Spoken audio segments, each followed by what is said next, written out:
Hi guys, മൗനം സമ്മതം രണ്ടാം ഭാഗത്തിന്റെ 328ാമത്തെ എപ്പിസോഡിലേക്ക് എല്ലാവർക്കും സ്വാഗതം. ചാനൽ വഴി സബ്സ്ക്രൈബ് ചെയ്ത് കാണുന്നവരുണ്ടെങ്കിൽ തീർച്ചയായിട്ടും സബ്സ്ക്രൈബ് ചെയ്യുക, ലൈക്ക് ചെയ്യുക, ഷെയർ ചെയ്യുക, കമന്റ് ചെയ്യുക.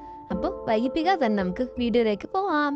ഇതുകൊണ്ട് തുടക്കത്തിൽ തന്നെ കാണിക്കുന്നത് അങ്കുഷ് എവിടേക്ക് പോകാൻ നിൽക്കുമ്പോൾ വേറൊരു ചേച്ചിയായിട്ട് കൂട്ടിമുട്ടുകയാണ്. അപ്പോഴാണെങ്കിൽ ആ ചേച്ചിയുടെ കയ്യിലുള്ള സാധനങ്ങളൊക്കെ താഴെ വീഴാണ്. അപ്പോൾ ആ ചേച്ചി വയ്ക്കും, നീ എവിടെ നോക്കിയാണ് നടക്കുന്നത്, എൻ്റെ സാധനങ്ങളൊക്കെ താഴെ വീണില്ലേന്ന്. അപ്പം അങ്കുഷും പറയാം, അപ്പം നിങ്ങൾക്ക് എന്താ കണ്ണും മൂക്കൊന്നും ഇല്ലേ, നിങ്ങളെന്താ നേരെ നോക്കിയല്ല നടക്കുന്നതെന്ന് പറഞ്ഞിട്ട് അവർ രണ്ടുപേരും അവിടെ അങ്ങനെ തർക്കിച്ചോണ്ടിരിക്കുമ്പോഴായിരിക്കും കാലിൻ്റെ അജ്ജും വരുന്നത്. അപ്പോൾ ആ ചേച്ചി ചോദിക്കും, അല്ല ഇതേ ഈ ചെക്കൻ ഇവൻ എന്തൊക്കെയാ ഈ പറയുന്നത്. അപ്പം അജ്ജു ചോദിക്കും, അല്ല നിന്നെ കണ്ടിട്ട് കുറേ കാലമായല്ലോ, നിനക്ക് സുഖമല്ലേന്ന് ചോദിക്കും. അപ്പം ആ ചേച്ചി പറയും, അതൊക്കെ അവിടെ നിൽക്കട്ടെ, ഇത് ആരാന്ന് പറയാൻ.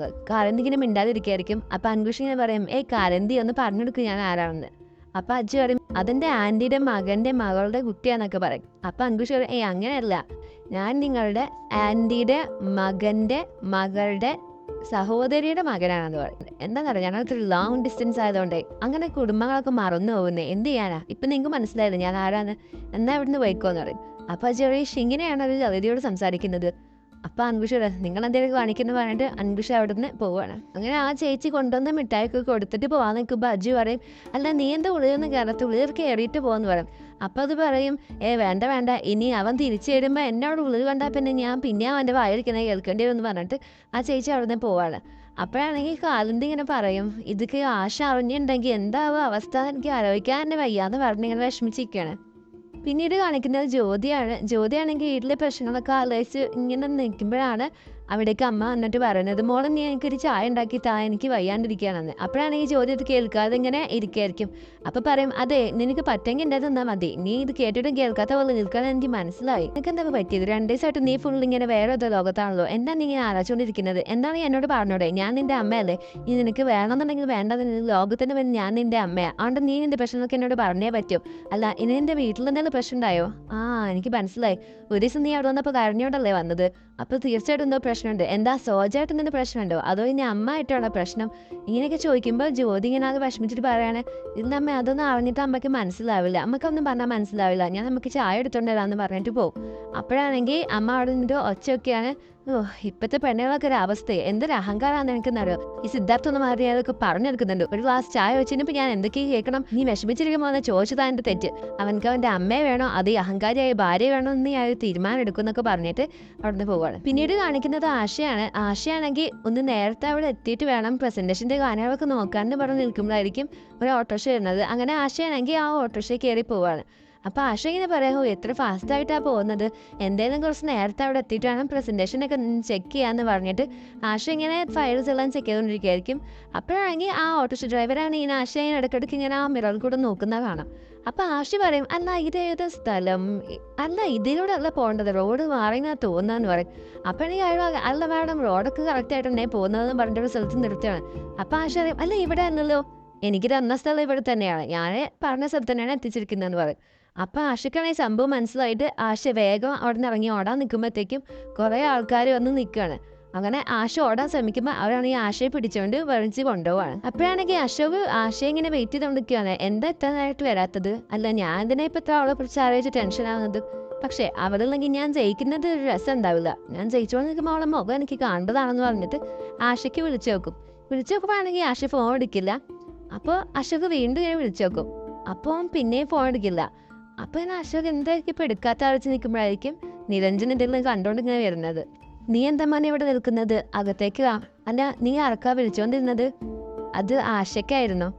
മോനെ ഇപ്പോൾ പ്രസൻറ്റേഷൻ നടക്കാൻ പോവല്ലേ, അപ്പം നിന്റെ ശ്രദ്ധ ഫുൾ അതിലായിരിക്കണം, നിനക്കറിയില്ലേ അത് എത്രത്തോളം ഇമ്പോർട്ടൻ്റ് ആണെന്ന്, പിന്നെ നീ ആ ഫോൺ സ്വിച്ച് ഓഫ് ആക്കി വെച്ചേക്ക്, ഇനി അതിലേക്ക് ഫോൺ ഇങ്ങനെ കോൾ വരുമ്പോൾ അത് മീറ്റിങ്ങിനിടയിൽ ഡിസ്റ്റർബൻസ് ആവും. അപ്പോഴാണെങ്കിൽ അശോക് ശരി വെച്ചാന്ന് പറഞ്ഞ ഫോൺ സ്വിച്ച് ഓഫ് ആക്കും.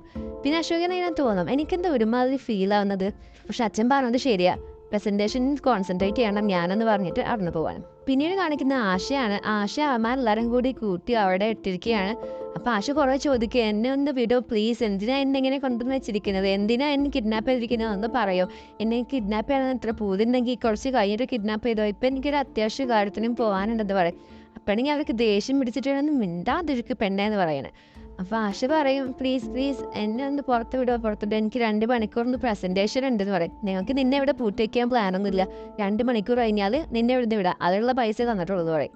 അപ്പോൾ ആശ പറയും 2 മണിക്കൂറിനോ, ഇതിലെന്തോ ഉണ്ടല്ലോ, പക്ഷെ എനിക്ക് 2 മണിക്കൂർ പ്രസന്റേഷൻ ഉണ്ട്, എനിക്ക് പോകണം, പ്ലീസ് ഞാൻ പോയിട്ട് വരാമെന്ന് പറയും. അപ്പം നീ അവരെ ദേഷ്യം പിടിച്ചിട്ട് നീ ആ കയറെടുക്കുള്ള കെട്ടാന്ന് പറഞ്ഞിട്ട് കയറെടുത്ത് കെട്ടാൻ നിൽക്കായിരിക്കും. കയറെടുത്ത് കെട്ടുമ്പോൾ ആശ പറയാം പ്ലീസ് നിൽക്ക്. അതെ, ഒന്ന് മെല്ലെ കെട്ട്, ഇനി ദിവ്യകാലം മൊത്തം ഈ പാടൻ്റെ കൈമുണ്ടാകും കുറേ. അപ്പോൾ എനിക്ക് ഇന്ന് പോടിയായിരുന്നു, നിന്നോട് വെച്ചിട്ടാണല്ലോ അപ്പം ഞാൻ കെട്ടുന്നത് പറഞ്ഞിട്ട് അയാളിങ്ങനെ കെട്ടിക്കൊണ്ടിരിക്കുകയാണ്. ആശയാണെങ്കിൽ അവിടെ കിടന്ന് അലറിക്കൊണ്ടിരിക്കുമ്പോൾ അയാളാണെങ്കിൽ കത്തിയോണ്ട് പറയണേ ഇനി മിണ്ടിക്കഴിഞ്ഞ നാവ് ഞാൻ ഇറങ്ങിയെടുക്കുമെന്ന് പറയും. അപ്പം ആശയാണെങ്കിൽ ഒരു വിധത്തിലും മിണ്ടാതെ ഇങ്ങനെ പേടിച്ചിരിക്കുകയാണ്. അങ്ങനെ അവർ പറയും ഇനി ഇവിടെ നിന്നൊരു കാര്യമില്ല, ഇവിടെ ഇങ്ങനെ പറഞ്ഞുകൊണ്ടേ ഇരിക്കും. അതുകൊണ്ട് അവർക്ക് തല പേർത്തിട്ട് അവരവിടുന്ന് ഇറങ്ങി പോവുകയാണ്. അപ്പോൾ ആശ ഒരുപാട് വിഷമിച്ചിട്ട് പറയാണ് അപ്പോഴേ അശോകിൻ്റെ കൂടെ പോയാൽ മതിയായിരുന്നു, വെറുതെ ഈ ഓട്ടൊന്നും പിടിച്ച് വരണ്ടില്ലായിരുന്നു. ഇന്നെൻ്റെ ജീവിതത്തിൽ ഏറ്റവും പ്രധാനപ്പെട്ട ഒരു ദിവസമായിരുന്നു, ഇനിയിപ്പോൾ ഞാൻ എങ്ങനെ പ്രസൻറ്റേഷൻ പങ്കെടുക്കുമെന്ന് പറഞ്ഞ് വിഷമിച്ചിരിക്കും. പിന്നീട് കാണിക്കുന്നത് സിദ്ധാർത്ഥനെയാണ്. സിദ്ധാർത്ഥ അമ്മയോട് ചോദിക്കും എന്തു പറ്റി അമ്മേ, എന്താ ഇങ്ങനെ വിഷമിച്ചിരിക്കുന്നത്? അപ്പോൾ പറയും നീ നിൻ്റെ മഹാറാണിയോട് പോയി ചോദിച്ചു നോക്ക്, എന്നോടല്ല, അവൾ പറഞ്ഞായിരുന്നു എനിക്ക് എല്ലാ കാര്യങ്ങളും, അവൾ എന്തൊക്കെയാണ് ചെയ്തതെന്ന് എനിക്കറിയോ. അപ്പോഴാണെങ്കിൽ സിദ്ധാർത്ഥ കുറേ സോപ്പിട്ട് ചോദിച്ചുകൊണ്ടിരിക്കുകയാണ് നിങ്ങൾ എൻ്റെ മഹാറാണിയല്ലേ, നിങ്ങൾ പറ, നിങ്ങൾ എൻ്റെ സ്വന്തം അമ്മയല്ലേ, എന്ത് പറ്റിയെന്ന് പറ. അപ്പോഴാണെങ്കിൽ ഓരോ കാര്യം ഇങ്ങനെ കുറച്ച് ഇരട്ടിയാക്കിയിട്ട് കുറച്ച് ഉപ്പുമുളകൊക്കെ തേച്ചുകൊണ്ട് ഇങ്ങനെ വലിയ സംഭവമാക്കിയിട്ട് ഇങ്ങനെ പറഞ്ഞു കൊടുക്കുകയാണ്. കണ്ടോ, ഇനി നീ തന്നെ പറ, അവൾ ചെയ്തത് തെറ്റല്ലേ? ഞാൻ അവൾ വിഷമിച്ചിരിക്കുന്നതുകൊണ്ട് അവളോട് ചോദിച്ചതാ, ഒന്നില്ലെങ്കിൽ അവൻ്റെ മരുമോളല്ലേ, അപ്പം ഞാനതൊക്കെ ചോദിക്കണ്ടേ?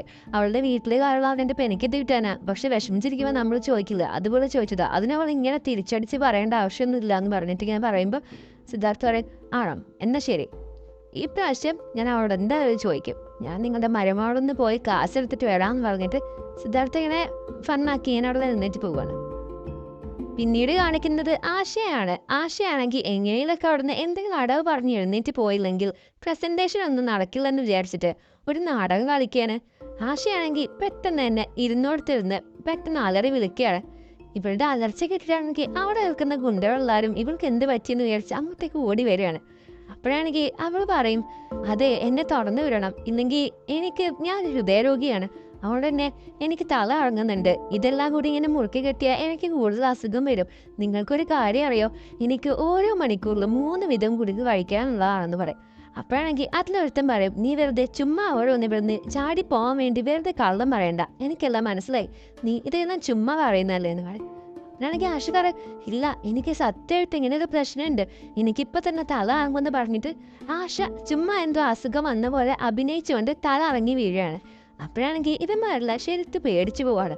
അങ്ങനെ അതിലൊരാൾ പറയും മേഘയെ കെട്ടഴിച്ചു കൊടുക്കുക, ഇവൾ പറയുന്നത് തന്നെ ശരിയാണെന്ന് തോന്നുന്നു പറഞ്ഞിട്ട് കെട്ടെല്ലാം അഴിച്ചു കൊടുക്കുകയാണ്. അങ്ങനെ അതിലുള്ള വേറൊരാളാണെങ്കിൽ അവളുടെ പേഴ്സ് തുറന്നിട്ട് അതിലെന്തെങ്കിലും ഗുളിക ഉണ്ടെങ്കിൽ അത് എടുത്ത് കൊടുക്കാൻ വേണ്ടി നോക്കുകയാണ്. പക്ഷേ അപ്പോഴാണെങ്കിൽ അത് ഗുളികയൊന്നുമില്ല. നമ്മുടെ ആശയാണെങ്കിൽ ഇടയ്ക്കിടയ്ക്ക് കണ്ണു തുറന്നു ഞാൻ നോക്കുന്നുണ്ട്. അങ്ങനെ അവരിങ്ങനെ ഗുളിക തപ്പിക്കൊണ്ടിരിക്കുന്ന നേരത്ത് ആശയാണെങ്കിൽ പെട്ടെന്ന് അവിടെ എഴുന്നേറ്റ് അവർ രണ്ടുപേരെ അവിടെ ഉന്തിരിയാണ്. എന്നിട്ട് അവിടുന്ന് പോകാൻ നിൽക്കുമ്പോഴത്തേക്കും അവർ രണ്ടുപേരും അവിടെ നിന്ന് എഴുന്നേറ്റ് വരികയാണ്. പിന്നെ നേരത്തെ വെള്ളം എടുത്തുകൊണ്ടുവരാൻ പോയ ആളും കൂടി അവളുടെ അടുത്തേക്ക് വരികയാണ്. അങ്ങനെ ഇവർ 3 പേരും ആശയുടെ അടുത്തേക്ക് വന്നുകൊണ്ടിരിക്കുകയാണ്. പിന്നീട് കാണിക്കുന്നത് അശോകിനെയാണ്. അവിടെയാണെങ്കിൽ പ്രസന്റേഷൻ ഏകദേശം തുടങ്ങി കഴിഞ്ഞിരിക്കുന്നു. അശോകാണെങ്കിൽ ആശ ഇവരെ വന്നിട്ടില്ലല്ലോ എന്നിങ്ങനെ നോക്കി നിൽക്കും. അങ്ങനെ ആശയാണെങ്കിൽ അവിടെ കയ്യിലെ അടുത്ത് തന്നെ ഇരിക്കുന്ന ഒരു ഓയിൽ എടുത്തിട്ട് താഴത്തേക്ക് മറിച്ചിടുകയാണ്. അവരാണെങ്കിൽ എല്ലാവരും കൂടി അവിടെ കുറച്ചു നേരം തെന്നി ഇങ്ങനെ ഡാൻസ് കളിച്ചുകൊണ്ട് താഴത്തേക്ക് എല്ലാവരും കൂടി വീഴുകയാണ്. തലയാണ് എടുത്തുകൊണ്ട് അവിടെ മൊത്തം തൂവലാക്കിയിട്ട് അവിടുന്ന് പോകാൻ നിൽക്കുകയാണ്. അപ്പോഴാണെങ്കിൽ ആ ഗുണ്ടകളല്ല ആശയുടെ അവിടെ നിൽക്കാൻ പറയും. അപ്പം ആശ പറയും നിങ്ങളത് എൻ്റെ 3 ചേട്ടന്മാരൊന്നുമല്ലോ, നിങ്ങൾ പറയുന്ന പോലെ ഞാൻ കേൾക്കാമെന്ന് പറഞ്ഞിട്ട് അവിടുന്ന് ഇറങ്ങിക്കൊണ്ട് പോവുകയാണ്. ആശയെ ഇനി നീ വേഗം ഓടിക്കോ, തിരിഞ്ഞു നോക്കണ്ടെന്ന് പറഞ്ഞിട്ട് ആശ അവിടുന്ന് ഓടുകയാണ്. അങ്ങനെ ആശയാണെങ്കിൽ അവിടുന്ന് ജീവനെ കൊണ്ട് ഓടുകയാണ്.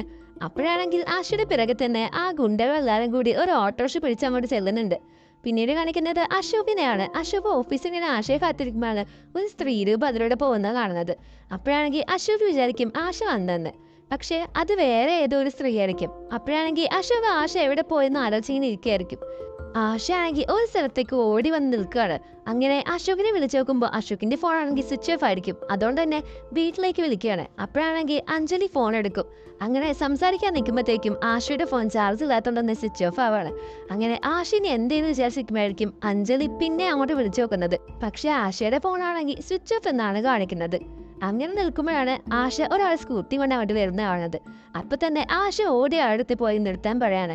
ചേട്ടാ, ചേട്ടന്റെ സ്കൂട്ടി എല്ലാം അടിപൊളിയാ, പക്ഷേ എന്റെ 4 മക്കൾ അവിടെ ഒരുപാട് വിഷമിച്ചിരിക്കുകയാണെന്ന് പറയും. അപ്പോഴാണെങ്കിൽ അയാൾ പറയും 4 മക്കളോ, പക്ഷേ മാഡത്തിനെ കണ്ടാ 4 മക്കളുള്ള പറയില്ലല്ലോ എന്ന് പറയും. അപ്പൊ ആശ അങ്ങനെയാണല്ലേ, താങ്ക് യു സോ മച്ച്. പക്ഷേ ഞാൻ പറഞ്ഞ സത്യമാ, എന്ത് ചെയ്യാനാ, എന്റെ ആദ്യ പ്രൊസസ് തന്നെ എനിക്ക് 2 ഏട്ടക്കുട്ടികളാണ് ഉണ്ടായത്. പിന്നെ അവർക്ക് സഹോദരങ്ങൾ വേണ്ടേ, അതുകൊണ്ട് വീണ്ടും ഉണ്ടായതോ പിന്നെ 2 ഏട്ടക്കുട്ടികൾ. അങ്ങനെ ഇപ്പൊ എനിക്ക് മൊത്തം 4 മക്കളാന്നേ. പക്ഷെ അവരുടെ കാര്യം വളരെ കഷ്ട. എന്റെ ചിങ്കുവും മിങ്കും ഡിങ്കും പിങ്കും എല്ലാം സ്കൂളിൽ പോകാൻ വേണ്ടി കരഞ്ഞോണ്ടിരിക്കുകയായിരിക്കും. പക്ഷെ എനിക്കാണെങ്കിൽ അവിടെ അടുത്ത് എത്രയും പെട്ടെന്ന് എത്താൻ വേണം. അതുകൊണ്ട് നിങ്ങൾ എന്നെ സഹായിക്കുമെന്ന് പറയും. അങ്ങനെ ആണെങ്കിൽ ശരി സഹായിക്കാന്ന് പറഞ്ഞിട്ട് വണ്ടിയിൽ കയറ്റാണ്. അങ്ങനെ ആശയാണെങ്കിൽ ഒരുപാട് സന്തോഷമായി. അങ്ങനെ ആശയാണെങ്കിൽ അയാളുടെ സ്കൂട്ടിയിൽ കയറി പോരുകയാണ്. പിന്നീട് കാണിക്കുന്നത് പ്രസന്റേഷൻ നടന്നുകൊണ്ടിരിക്കുന്നതാണ്. ഓരോ പ്രസന്റേഷൻ നടന്നുകൊണ്ടിരിക്കുമ്പോഴും അശോകിനാണെങ്കിൽ വലിയ മൂടൊന്നും ഇല്ലാതെ ആകെ വിഷമിച്ച് ഇങ്ങനെ നോക്കിക്കൊണ്ടിരിക്കുകയാണ്. അപ്പോഴാണെങ്കിൽ നിരഞ്ജൻ മനസ്സിൽ വിചാരിക്കുകയാണ്, അശോക്, നീ ഈ വിഷമിച്ചിരിക്കുന്നതിലൊന്നും ഒരു കാര്യവുമില്ല. കാരണം ആശ ഇന്നിവിടെ വരാൻ പോകുന്നില്ല. അവൾക്ക് ഇങ്ങോട്ട് ഇന്ന് ഒരിക്കലും വരാനും പറ്റില്ല. കാരണം അവൾ വന്നാൽ അവൾ ജയിക്കുന്നത് കാണാൻ എനിക്ക് തീരെ ഇഷ്ടമില്ല. കാരണം അവൾ ജയിച്ചാൽ അത് അഞ്ജലി ജയിക്കുന്നതിന് തുല്യമാണ്. അതുകൊണ്ട് നീ വിഷമിക്കുന്ന എല്ലാം വെറുതെയാണ് അശോക്, അവൾ ഇന്ന് വരാൻ പോകുന്നില്ല എന്ന് പറയാണ്. ഇതോടുകൂടി 328 എപ്പിസോഡ് അവസാനിക്കുകയാണ്. ആശയ്ക്ക് ഇനി പ്രസന്റേഷൻ ചെയ്യാൻ കഴിയോ, ഓഫീസിൽ വരുമോ, അതോ എന്തെങ്കിലും വേറെ സംഭവിക്കുമോ എന്നല്ല നമുക്കിനി അടുത്ത എപ്പിസോഡിലൂടെ കാണാം. അടുത്ത എപ്പിസോഡ് ശനിയാഴ്ച രാത്രി 8 മണിക്ക് അപ്ലോഡ് ചെയ്യുന്നതായിരിക്കും. അപ്പോൾ ഈ എപ്പിസോഡ് എല്ലാവർക്കും ഇഷ്ടപ്പെട്ടെന്ന് വിചാരിക്കുന്നു.